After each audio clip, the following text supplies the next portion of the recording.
They told me not to eat much that day, as if my hunger was a fault I had to hide. "So you'll eat less," they said with that half-smile that never quite reaches the eyes, the one that feels like a punishment disguised as care. But the truth was, they starved me all day. I watched them eat around the table, the clinking of cutlery sounding sharper against the silence that settled over me like a heavy fog.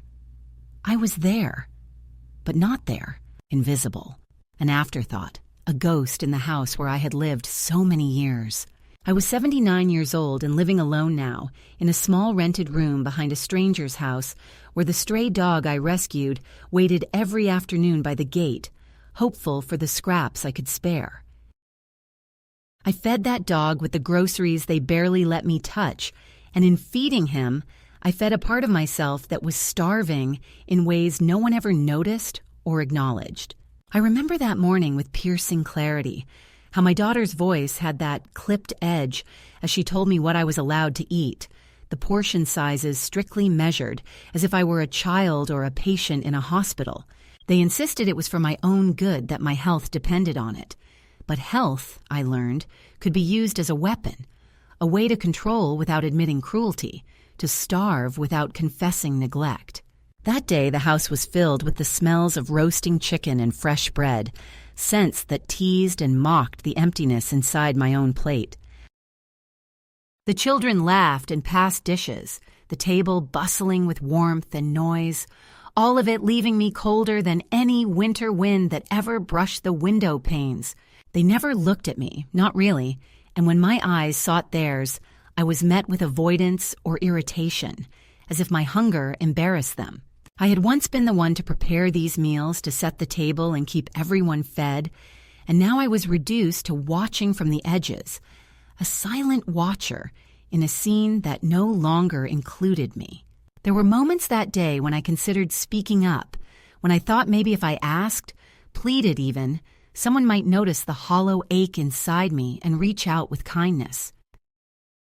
But those moments passed quickly, swallowed by a lifetime of knowing that my words would be dismissed or twisted, that asking would make me a burden, a troublemaker, a woman who could no longer manage her own needs. Instead, I found solace in small acts of quiet rebellion, slipping a crust of bread under the table to the dog who had started visiting my window each afternoon, sharing with him what I could not have. Feeding him became a ritual, a way to claim some measure of agency in a house where my voice had grown faint and my body felt more like a vessel for neglect than a person deserving of care. I was no stranger to hardship.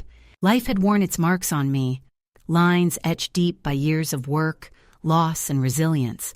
But nothing had prepared me for the slow starvation of being present, yet unseen, fed, yet left hungry in the company of those who should have been my family. The contrast between the abundance around me and the scarcity I was forced to endure was a wound that festered in silence, a quiet violence that chipped away at my sense of worth and belonging.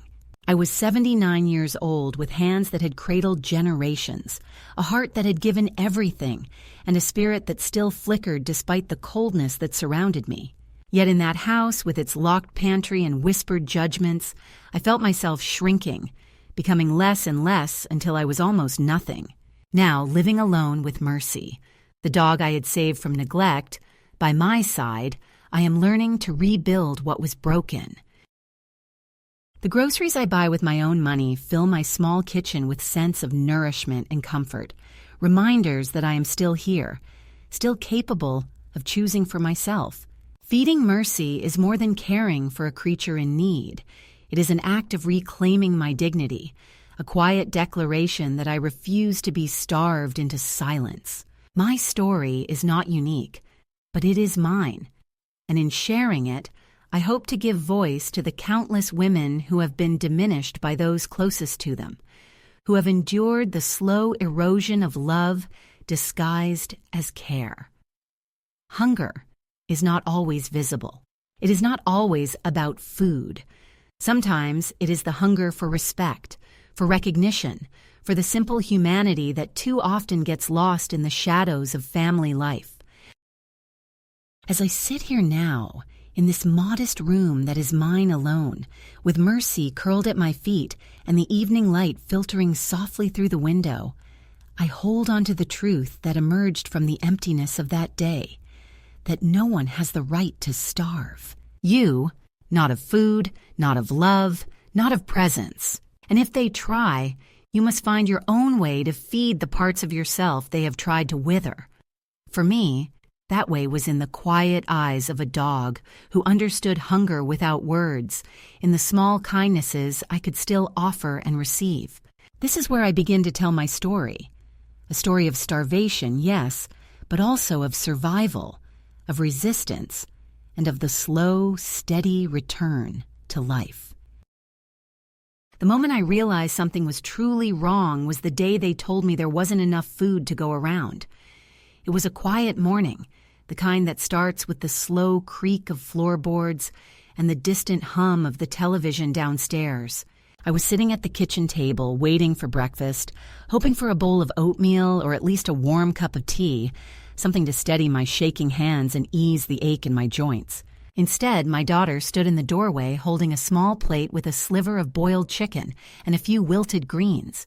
She looked at me with an expression I couldn't read, neither pity nor warmth, but something colder, something that felt like judgment wrapped in obligation. "There's only so much chicken today," she said quietly, almost as if she was confessing to a crime. "The kids had seconds. You'll have the soup." I nodded, though my throat tightened, and I swallowed down the lump that rose in my chest. Soup was thin, watery, barely more than hot water with a few floating pieces of carrot. I spooned it slowly, tasting the faint bitterness, and tried not to let my eyes stray to the table where the rest of the family ate in lively chatter, full plates steaming with food I was no longer entitled to. This was not an accident. I understood that then, with the sharp clarity that only betrayal brings. It was a calculated omission, a deliberate decision made behind my back, with whispers exchanged when I wasn't looking and closed doors behind which my name was spoken in tones that didn't invite me in. For days leading up to that morning, I had sensed the subtle shifts, the way the pantry door was locked tighter, the suspicious glances when I reached for a snack, the hushed phone calls that stopped when I entered the room. It was as if I had become a problem to be managed rather than a mother or grandmother to be loved. The betrayal was not a single act, but a slow unraveling, a tightening noose woven from small exclusions and silent erasures. Yet this morning's rationing was the moment it became undeniable. They starved me all day, not just of food, but of dignity, of recognition, of the basic kindness a family owes its own. After breakfast, I retreated to the living room, clutching my thin sweater tighter around my frail frame. The sun streamed weakly through the curtains, casting patterns of light and shadow across the faded carpet, and I let myself listen to the sounds of their lives moving on without me. The laughter of children, the click of dishes, the murmur of voices in the kitchen, all carried a note of exclusion, a reminder that I was no longer part of the chorus, but an echo fading into the background. I thought of my own mother, of how she had fed us through wars and winters, how she had held her family together with the strength of her hands and the warmth of her heart. And here I was, starved in my own home, made to feel as though I were a guest at best, a burden at worst. I remember the afternoon when the final line was crossed. It was late, the sun dipping low behind the trees, and I had sat quietly in my chair, watching the shadows lengthen. My daughter came in with a small notebook in hand, her eyes scanning a list she had clearly been updating with meticulous care. She glanced at me and said, "I'm keeping track of everything, Mom. It's for your health, to make sure you get what you need without overdoing it." The words stung because I knew they were true and false all at once. They were keeping track, yes, but not to nurture or protect, to ration and restrict. The pantry was no longer a place of nourishment, but a vault I was barred from opening. I understood then that my hunger was not for food alone, but for freedom, for respect, for the right to decide what I consumed and when. The betrayal was in the withholding, in the control wielded with a veneer of concern that barely concealed its cruelty. That night, I lay awake in the spare room they had given me. A place so stripped of warmth and memory, it felt more like a holding cell than a home. The thin blanket offered little comfort against the chill that crept into my bones. I thought about the meals I had prepared for them over the years, the countless dinners where I had fed their children before my own hunger was acknowledged. I thought about the groceries I had bought with my own money, the food I had insisted on buying organic and fresh, only to have my appetite questioned and my portions limited now that I was the one at the table. I thought about the dog I had rescued from the neighbor's neglect, the way his eyes looked at me with a quiet trust, and I wondered how long it would be before I was left to starve completely, unnoticed and unheard.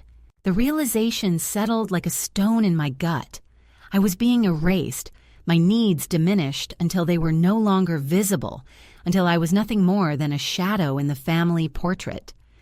In the days that followed, the subtle exclusions grew louder. Meals were smaller, conversations passed over my head, and the locked pantry became a symbol of my diminished place. I watched as they organized their lives without me, deciding what I could eat, when I could rest, even how I should behave. The betrayal was total, yet it wore the mask of normalcy. No one raised their voice, no one accused, no one apologized. It was the slow strangulation of love, the quiet violence of a family that had decided I was no longer a priority, that my hunger was a problem to be managed rather than a call to be answered. Yet, amid the pain, something inside me began to stir. The hunger they imposed became a catalyst for something else, a refusal, a spark of rebellion. If they would starve me, I would find another way to feed myself. If they denied me their table, I would build my own. If they could erase me from their lives, I would reclaim myself piece by piece, meal by meal, breath by breath.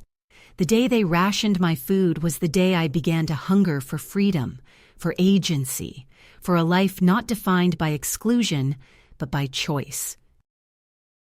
And with that hunger came a quiet determination, a resolve that would carry me far beyond the walls of that house and the shadow of their neglect. I remember the look on my daughter's face when she confronted me after finding the dog food missing from the pantry, the accusation sharp and disbelieving. "You gave food to a stray while you starved in our home," she said, voice trembling with a mix of anger and hurt. I told her simply, "I have been hungry every day here. I fed the dog because he needed it, because I needed to give something to someone." Her eyes flashed with something like fury, but I held my ground. That moment was a turning point. The unmasking of the betrayal, the acknowledgement that what I endured was no accident, no misunderstanding, but a deliberate choice made by those I once trusted. From that day, I knew I could no longer wait for their kindness or their recognition. I had to take what was mine, to find nourishment where they refused to give it. The catalyst that starved me all day was the moment I understood that survival was no longer about endurance alone, but about reclaiming my right to be seen, to be fed, to be loved. It was the beginning of a journey away from neglect and toward freedom, a journey marked by quiet acts of resistance and the fierce assertion of self. In the face of starvation, I found a hunger for life, a hunger that no one could take away. After that morning when I was handed a bowl of thin soup instead of the warm meal I once expected, I began to notice how the quiet control around me tightened like a noose, closing in inch by inch until I was left gasping in a world that no longer recognized my presence. It wasn't a sudden plunge into cruelty, but a slow, creeping erosion of my place at the table and in their hearts. The pantry door was locked more often now, and when I asked about it, I was told it was for my own good, that they were keeping track of what I ate, watching my portions, making sure I didn't overindulge or undo the progress. The doctor had so kindly prescribed. The spreadsheet my daughter kept, hidden in a notebook she carried everywhere, became the silent judge of my appetite. Every granola bar I took, every bite I dared to eat outside their schedule, was noted and quietly admonished. I remember one evening sitting in the kitchen as the shadows grew long and the house grew quiet, except for the soft ticking of the clock on the wall and the distant murmur of television voices from the living room. My granddaughter, barely 10, mimicked her mother's voice with a cruel precision I could hardly bear to hear. "Grandma doesn't need dessert," she said, her words dripping with the same tone I had come to dread. She had her time. No one corrected her. No one stopped to ask if I heard or if it hurt. I sat frozen, my hands trembling slightly as the echo of those words sank into me like a stone, sinking slowly to the bottom of a well. It was a quiet cruelty, one that whispered not just to me but to the whole household that I was no longer deserving of the sweetness of life or the comfort of small joys. I began to shrink inside myself, withdrawing into the shadows of the house where my presence was tolerated but never welcomed. The locked pantry was more than just a barrier to food. It was a symbol of the walls being built around me, of the trust being withheld as surely as the keys to that door. My daughter's meticulous record-keeping was a daily reminder that my autonomy was slipping further away. It wasn't enough that I was no longer allowed to choose my own meals. Now, even the moments I was permitted to eat were regimented and scrutinized. The food I once prepared with care for my family was now rationed like medicine, measured out in portions that felt more like punishment than nourishment. I watched as the table was set each evening with meals I had no part in creating, dishes I was only allowed to taste with a fraction of the appetite I once had. The warmth of family dinners had turned cold, the laughter and conversation veiled by an undercurrent of exclusion. One particular afternoon, I found myself alone in the kitchen, the lingering smell of boiled vegetables and stale bread filling the air. I opened the refrigerator slowly, hoping to find something familiar, something that belonged to me. But the shelves were filled with containers labeled with names I didn't recognize, portions neatly divided into plastic boxes, each marked with a date and a strict calorie count. I reached for a small container of mashed potatoes, but my hand trembled and I hesitated. It wasn't just hunger I was feeling. It was the weight of being managed, controlled, observed like a patient rather than a mother. I closed the fridge quietly, the soft click of the door sounding like a final punctuation on a sentence I didn't want to finish. The house itself began to feel like a place I no longer belonged, the walls echoing with conversations that left me out, the furniture arranged in ways that made me feel like a guest rather than family. I stopped going to the family room in the evenings, choosing instead to retreat to my small bedroom where the silence was less painful than the hollow warmth of the main floor. The presence of my own things dwindled. The photos I had brought with me remained packed in a box, unopened, as if the memories they held were too fragile to face alongside the cold reality of my daily life. My role had shifted from caregiver and nurturer to observer and shadow, someone to be seen but not heard, someone to be managed but never embraced. The constant watchfulness became suffocating. I caught glimpses of whispered conversations as I passed by rooms, the hushed tones falling silent when I entered, the subtle exchange of glances that spoke volumes in their absence of words. My daughter's phone calls were brief and businesslike, the warmth I had known in her voice years ago replaced by a careful distance. My son-in-law avoided eye contact, his presence in the house measured and deliberate, like a man navigating a minefield of unspoken tensions. The children grew accustomed to my absence, their questions about me fading into silence as they learned that Grandma was someone who stayed in her room, ate what was given, and didn't ask for more. In those quiet moments, I found myself reaching for small comforts. A cup of tea made just the way I liked it, a worn sweater that smelled faintly of home, a book whose pages held the promise of escape. But even these were tinged with sadness, reminders of a life that had slipped through my fingers like sand. I thought often about the dog who came to my window each afternoon, a scruffy mutt with wary eyes and a gentle soul. He was the one constant in my days, the one creature who didn't judge or measure my worth by the food I ate or the role I played. I began slipping bits of leftover rice, cheese, and scraps through the window for him, feeding him as if I were feeding a part of myself that had been starved too long. This small act of kindness became a lifeline, a way to reclaim some semblance of agency in a world that had shrunk around me. Despite the growing isolation, I held on to moments of quiet rebellion. I resisted the urge to disappear completely, to give in to the slow erasure that threatened to consume me. I kept a journal hidden beneath my mattress where I wrote down memories, dreams, and small plans for a life that might one day be mine again. I found solace in the routines I created. The morning walk to the corner store, the slow folding of laundry, the ritual of feeding the dog.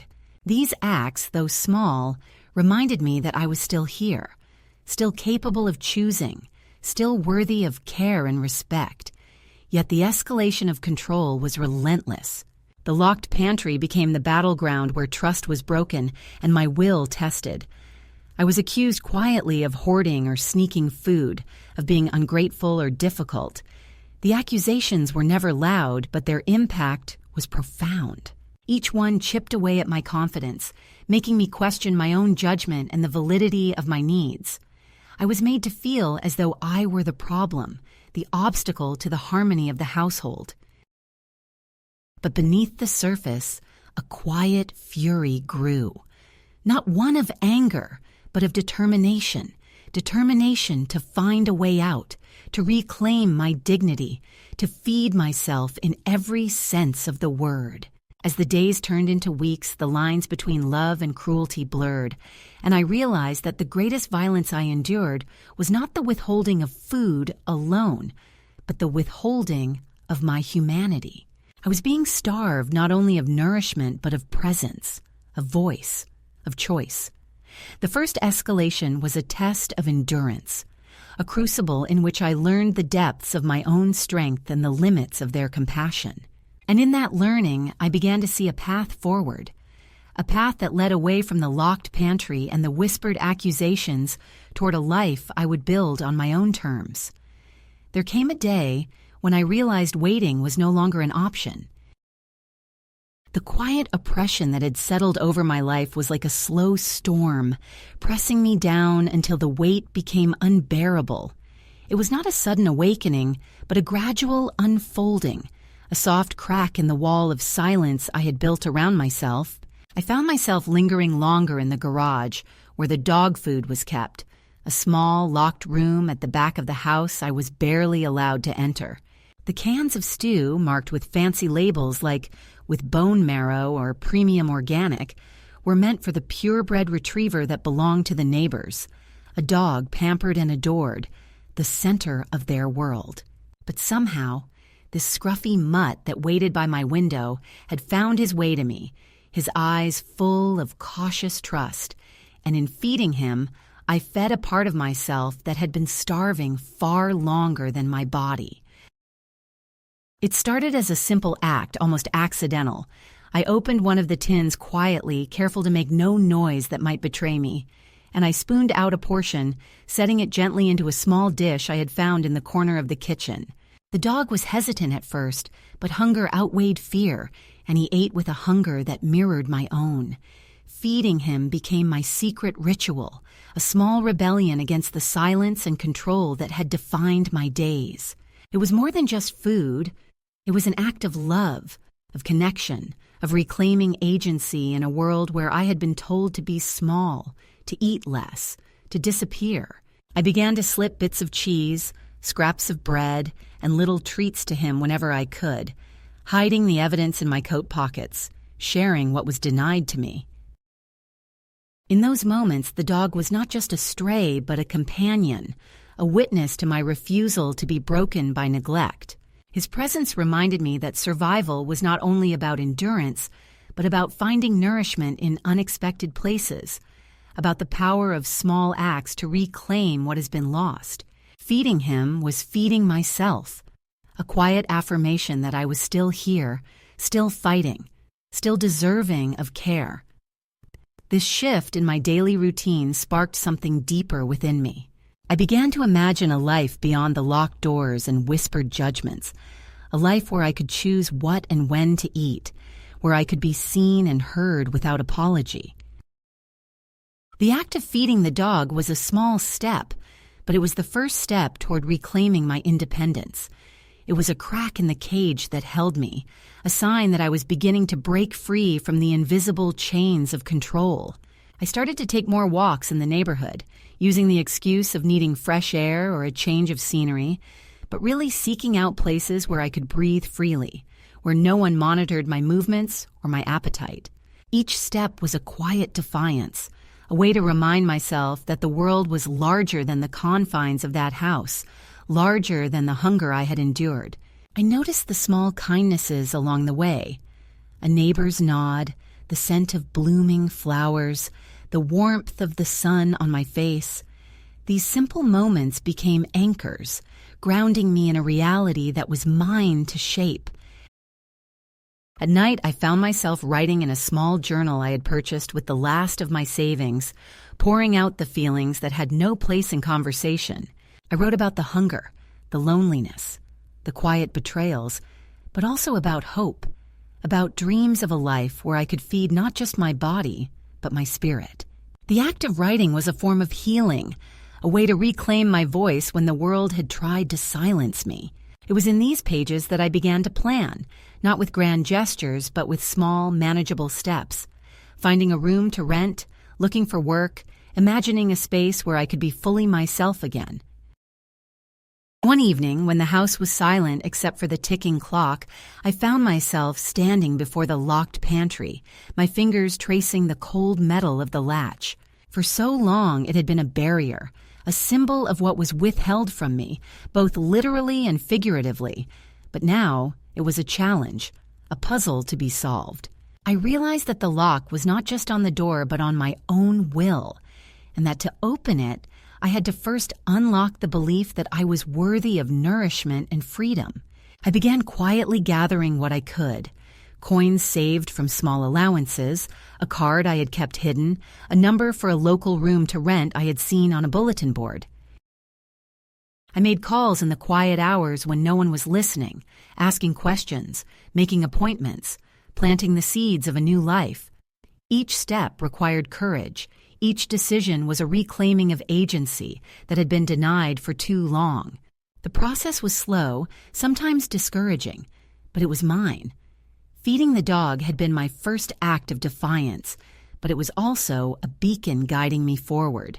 It reminded me that even in the darkest moments there is a way to nurture life, even if it begins with a stray. I began to understand that survival is not simply about enduring what is done to you, but about finding ways to respond, to resist, to build anew. This was the shift, from victim to actor, from silence to voice, from starvation to nourishment. The quiet strength I found in these small acts began to ripple outward. I started to see possibilities where before there had been only walls. I imagined a place where I could cook my own meals, fill my days with work that mattered, and rest without fear of judgment. The road ahead was uncertain, but for the first time in a long time, it felt open.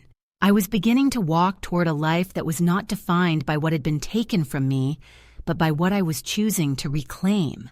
In the reflection of the window one evening, I saw not just an old woman, but a woman awakening, a woman who had survived hunger of many kinds and was ready to feed herself again. The path was still long, but the first steps had been taken, and with each one, the lock on the pantry seemed less like a barrier and more like a challenge waiting to be overcome.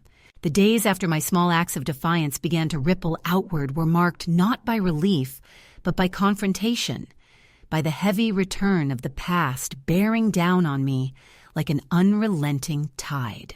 It was as if my decision to reclaim some part of myself was a provocation, a threat that could not be ignored or forgiven so easily.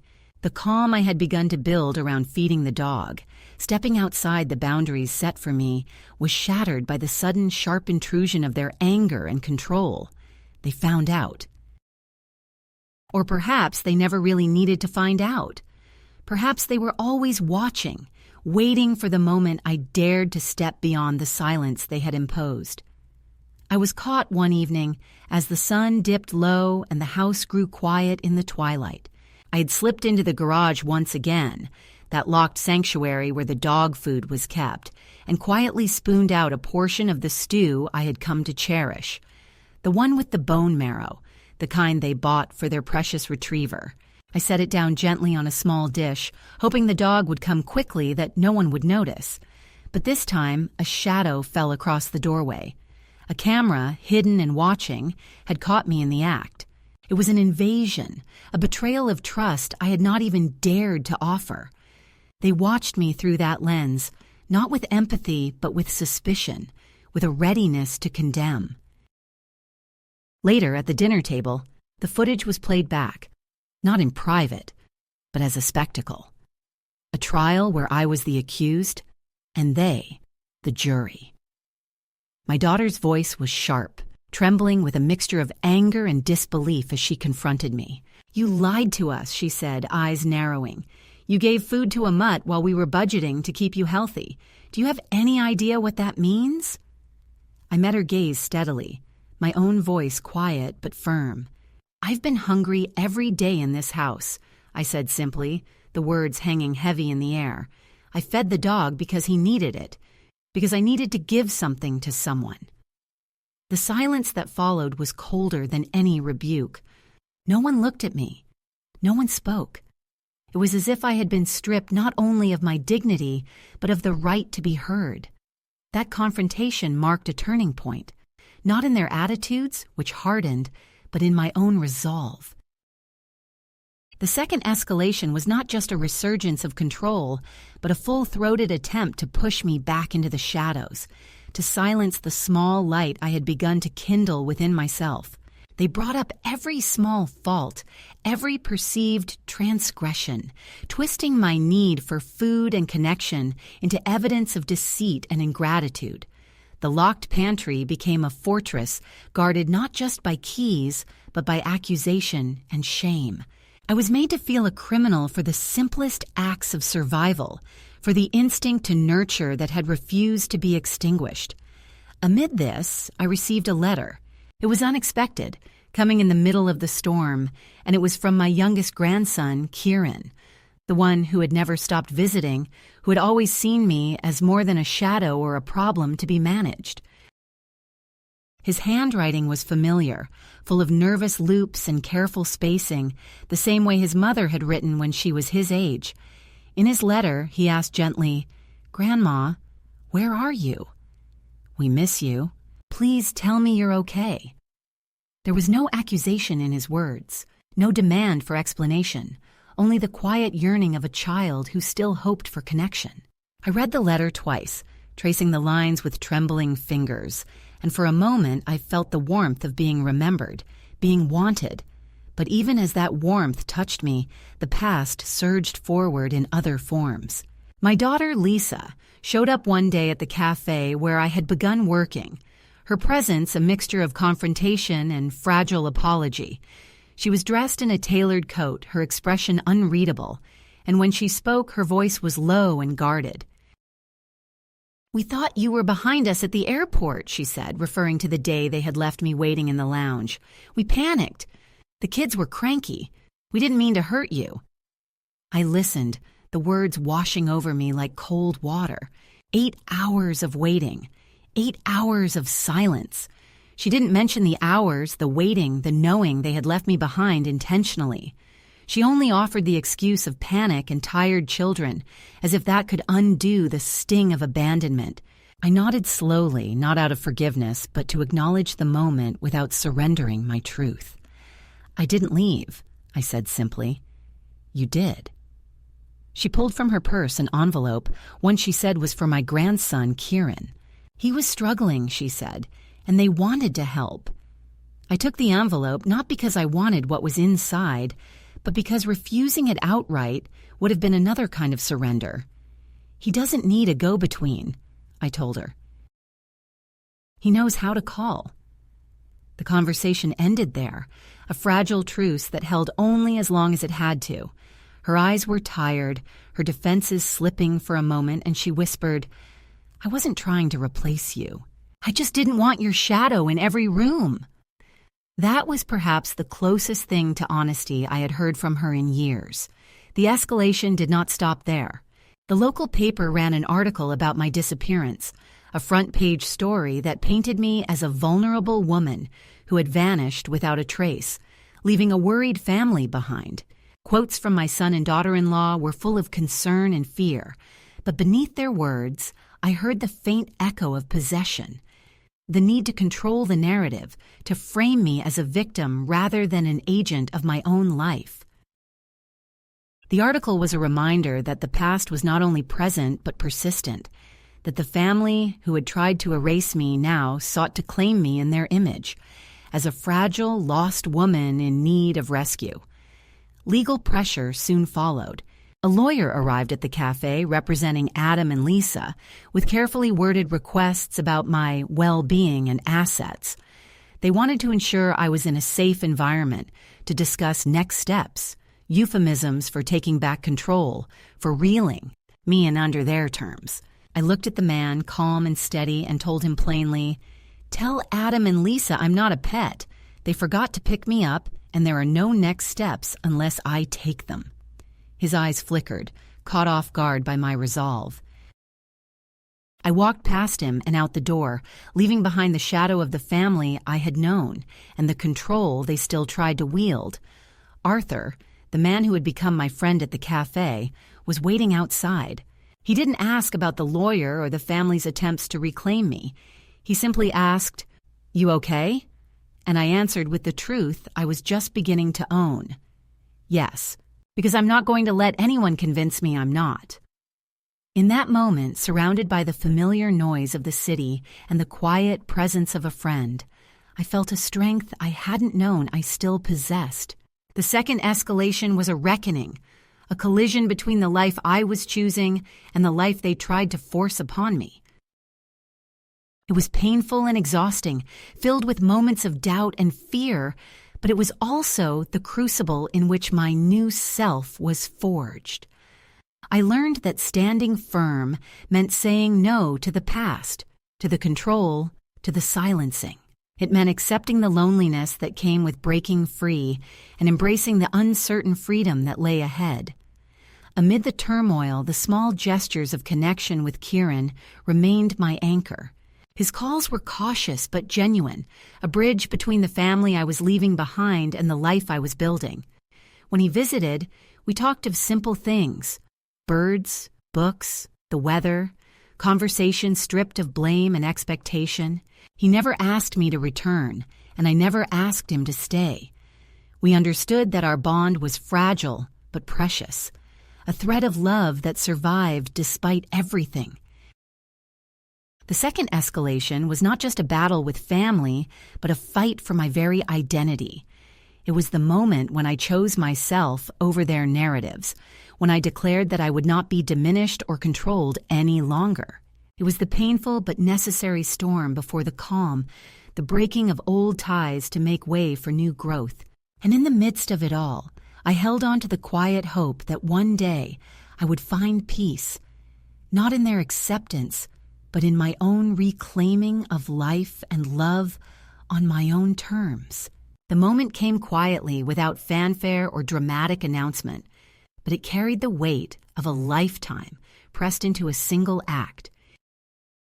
After months of being controlled, watched, diminished, and dismissed, I finally took a step that was both terrifying and liberating.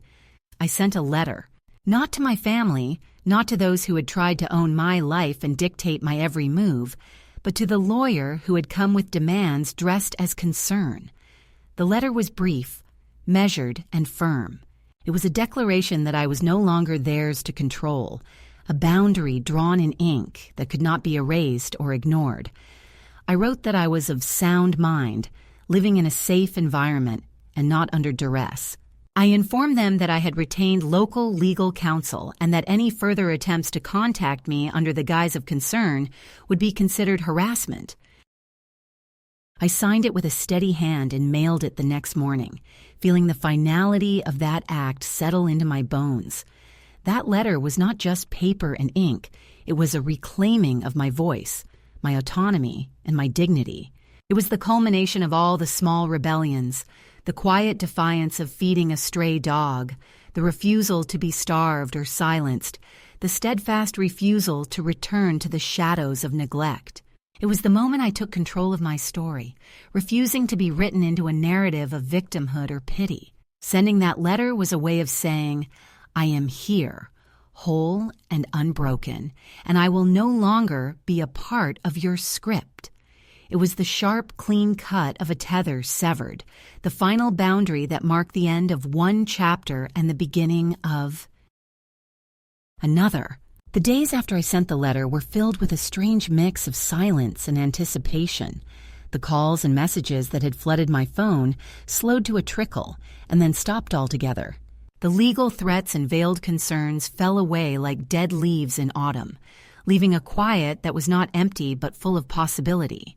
I began to feel a lightness I had not known in years, a lifting of the weight that had pressed on my chest and dimmed my spirit. I was still cautious, still aware that the past could reach out again, but for the first time in a long time, I felt a sense of peace, a fragile but real peace that came from standing firm and choosing myself. The letter was not the only act of reclamation that marked this climax. I also sent a brief note to Lisa, my daughter-in-law, a woman who had played a central role in the denial of my dignity and the control of my life. The note was short but clear. I told her that I knew what she had done and what she had left unsaid. I said I was not angry, but that I was not coming back. I wished her well and told her to take care of her own life now because I was finally starting mine. Sending that note was an act of closure, a way to release the anger and disappointment that had built up over years and to step into a future where I was no longer bound by their expectations or judgments. That evening, as I sat on the porch of the small house I now called home, wrapped in a quilt and watching the moon rise, I felt the truth of what I had done settle around me like a warm embrace. The night was calm, the air cool and soft, and the world seemed to hold its breath with me. I was not the woman they had tried to make me, invisible, silent, compliant. I was someone new, someone who had endured hunger in many forms and had chosen to feed herself instead. The act of writing those letters, of sending them out into the world, was not just about ending old ties, but about affirming a new identity, one grounded in self-respect, resilience, and hope. In the days that followed, I began to see the tangible fruits of that choice. Heather, the young woman who ran the cafe where I worked, offered me extra shifts without asking, recognizing the steady presence I had become. Arthur, my quiet friend who had stood by me through so much, came in one day looking tired but steady, and we shared a moment of understanding without the need for many words. "You look lighter," he said simply. I smiled and told him about the letter, the one I had written and sent, the one that marked the turning point. He nodded, saying, "Sometimes it's the unsent ones that change everything. Sometimes it's the ones you send without waiting for a reply." His words stayed with me, a reminder that not all acts of courage are loud or public, but that they carry power nonetheless. At home, the house smelled of garlic and simmering sauce, the simple comfort of a meal prepared with care and without fear. Franklin, the cat who had adopted me, curled up in my lap, purring softly as if he understood the quiet triumph of this moment. Joyce, my roommate and friend, looked up from her knitting and smiled, saying, "You look smug again." I laughed, a full, genuine laugh that surprised me with its ease. It was the laugh of a woman who had faced down years of neglect and had come out the other side, stronger and more whole. That night, as I wrote in my journal, I reflected on the journey that had brought me to this point. The hunger, the betrayal, the small acts of defiance, the moments of despair and hope. I wrote about the power of saying no, of setting boundaries, of choosing oneself even when it feels impossible. I wrote about the freedom that comes from reclaiming one's voice and the peace that follows when the past is no longer allowed to define the present. The climax of my story was not a single dramatic event, but a series of quiet, determined choices that added up to a life reclaimed. In sending those letters, I had not only closed a door, but opened a window to a new world, one where I was no longer waiting for permission or forgiveness, where I could feed my body and soul without shame, and where I could live fully and freely on my own terms. It was the moment I stepped out of the shadows and into the light of my own making, the moment I stopped being a ghost in my own life and became a woman who had learned to stand tall again. The days after the letters were sent settled into a new rhythm, quiet but alive with possibility. I found myself waking not to the weight of expectation or the sting of exclusion, but to a calmness that was unfamiliar and yet deeply needed. Living alone in that small rented room, with Mercy curled at my feet and the soft morning light filtering through the curtains, I began to feel the edges of my life soften in a way that was not surrender, but acceptance. Acceptance of myself, my history, and the life I was determined to build. There was no grand revelation or triumphant declaration, only the steady unfolding of a life reclaimed piece by piece. One of the most profound moments came in a letter from Kieran, my grandson who had never stopped reaching out. His words were simple, but full of meaning, a bridge across the years and wounds that still lingered. He told me he was coming to visit, that he wanted to see me without the shadows of the past looming between us. When he arrived, we met quietly, not needing to fill the silence with explanations or apologies. We spoke of small things, the changing seasons, the books we were reading, the birds that visited the garden. There was no rush, no pressure, only the gentle rebuilding of a connection that was fragile but precious. In his eyes, I saw a reflection of the woman I had been and the woman I was becoming. And it was enough. Life took on a new shape in those weeks and months. I settled into my work at the cafe where the rhythm of mornings and the steady flow of customers gave me a sense of purpose and belonging. Heather, who had once been a stranger, became a friend who saw me not as a relic of the past, but as a woman still capable of growth and contribution. Arthur, with his quiet presence and shared understanding, became a companion in this new chapter. Not a rescue, but a partnership grounded in mutual respect and kindness. These relationships were not the grand gestures of stories told in books, but the small, steady currents that carried me forward. I found joy in simple pleasures, a warm cup of tea in the morning, the feel of my hands working dough as I baked a cake, the softness of a wool coat that I had chosen for myself, a symbol of the dignity I was reclaiming. The world was no longer a place of hunger and exclusion, but one where I could feed not only my body, but my spirit.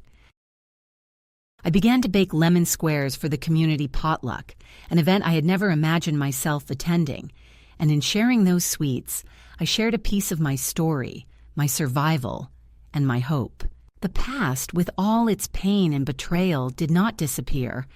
It lingered like a shadow at the edge of the day, a reminder of what had been endured and overcome.